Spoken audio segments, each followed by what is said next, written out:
Now that you've spent a week thinking about revision and essentially looked at your paper in sections, we want to think about the paper holistically now. We want to think about how we can use the introduction, the transitions, and the conclusions to give a cohesive wholeness to our argument. Remember that it's in the introduction and conclusion that we will often lean most heavily on pathos as we almost directly address our audience. And so the introduction needs to connect our topic specifically with the audience to engage them in persuading them to read the argument. And so a couple of different ways we can do this. We might begin with a personal anecdote. And again, rather than using the I, use the more inclusive we. We as Memphians experience X. So begin with an engagement of experience.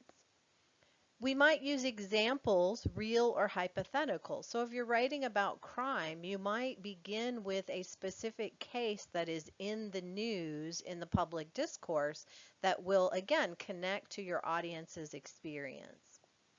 You might begin with a striking image. So pointing out and painting a picture of a piece of Memphis might be where you want to begin. And remember that cultural references, movies, books about what you're talking about. So if you're talking about racism in Memphis, you might want to start out with a reference to a current movie such as The Hate U Give.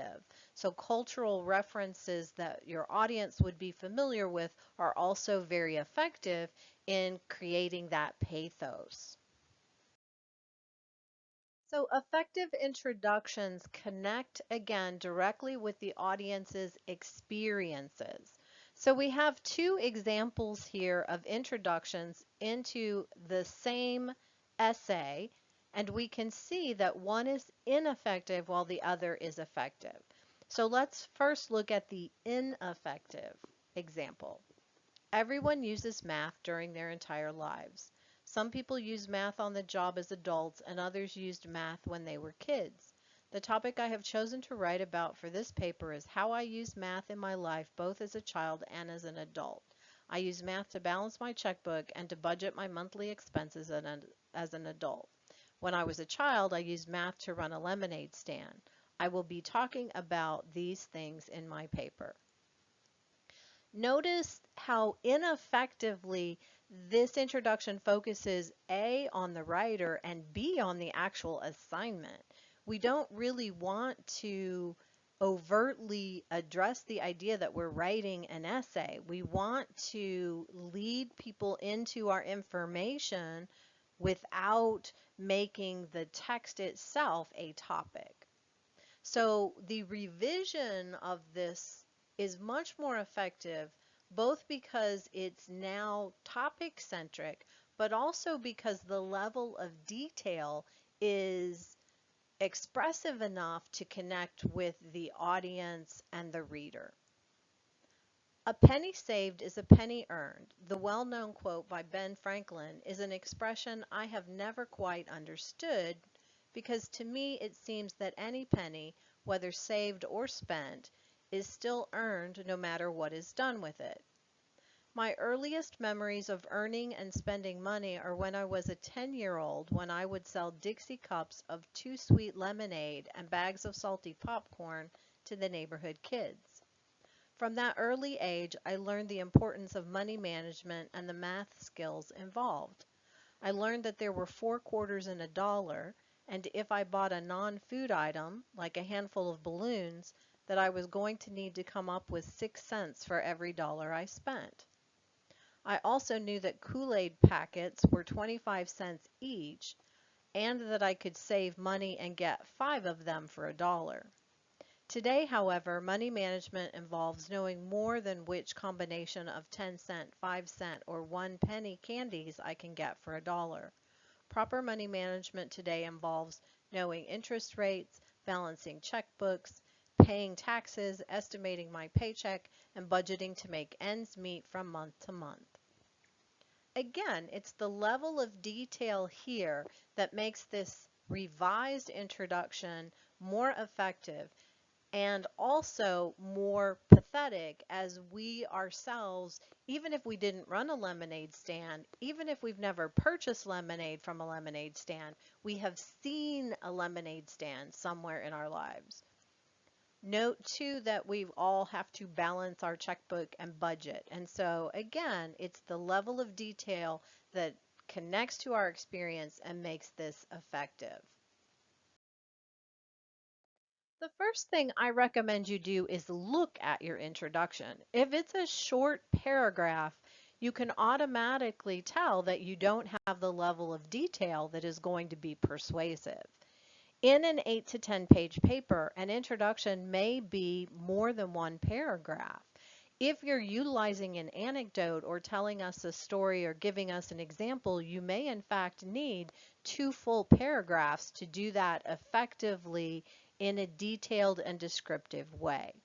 So before you even reread your introduction, look at it. Then reread it.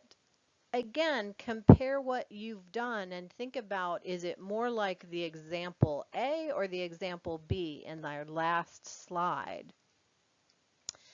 And finally, make sure that the final sentence in your introduction is an argumentative thesis that makes a claim that is followed by a reason or reasons. Like the introduction, the conclusion is almost a direct address to the audience.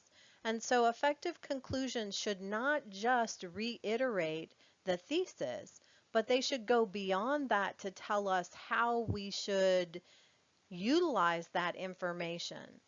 And the most effective conclusions of all bring the essay full circle. By that, I mean they reference the introduction itself.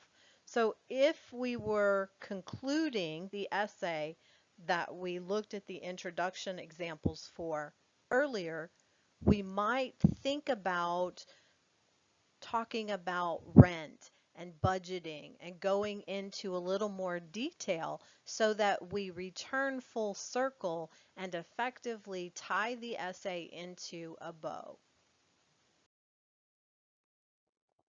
So here's a more direct example of bringing the essay full circle or referencing the introduction in the conclusion.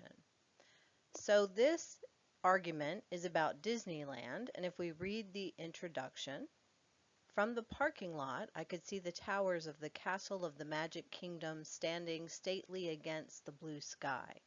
To the right, the tall peak of the Matterhorn rose even higher. From the left, I could hear the jungle sounds of Adventureland.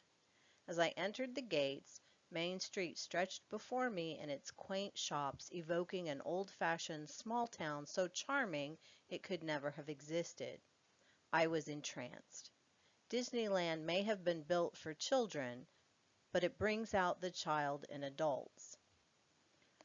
Note that this is a descriptive introduction, but the thesis is really only an observation. It tells us that Disneyland brings out the child in us, but it doesn't tell us how or why, so it's missing that reason.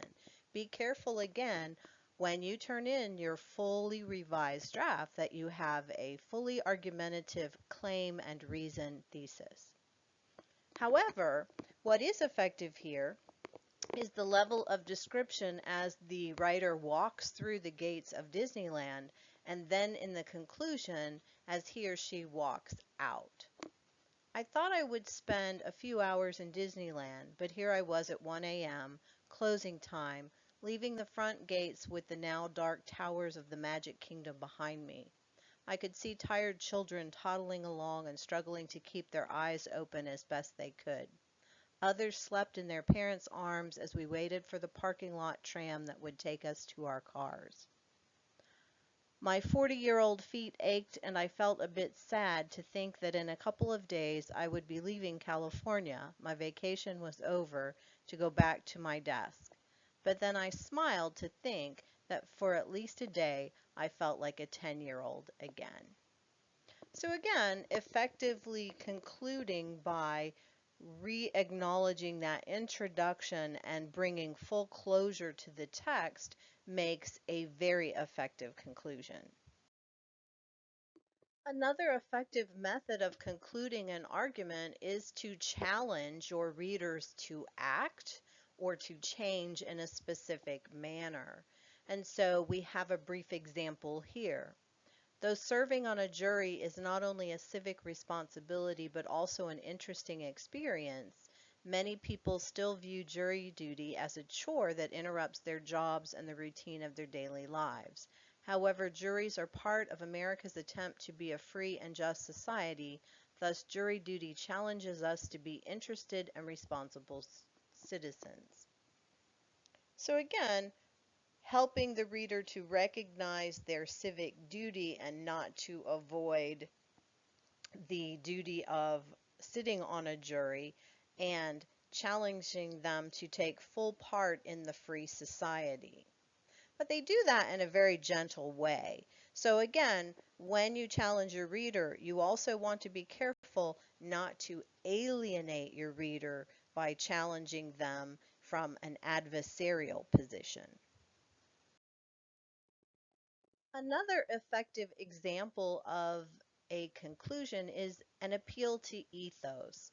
So thinking beyond your argument to the consequences for the community if the problem or issue is not addressed. And we have again a brief example. Without well-qualified teachers, schools are little more than buildings and equipment. If higher paying careers continue to attract the best and the brightest students, there will not only be a shortage of teachers, but the teachers available may not have the best qualifications. Our youth will suffer, and when youth suffers, the future suffers. So again, a nice effective appeal that asks us to think about our own experience, to think about the consequences long term. This is an effective way to engage your reader to continue to think about your argument as the paper concludes. So again, as you think about revising your conclusion, take a look at the length. If it is too brief, it often will not have the level of detail necessary as we discussed earlier. But you also want to be sure that the conclusion answers the so what question. Why have I, the reader, spent time reading your argument? What is the benefit for me? And this is why your conclusion must directly address how the reader should utilize the information. Remember to synthesize and don't summarize your paper. So don't just merely restate the points that you've made. Really address how it directly affects the audience or the community. Give your reader something to think about, again, beyond the moment, so that they continue to engage with your essay. And while you don't want to give new information, you can create new meaning by, again, answering the so what or thinking about the future costs of your example.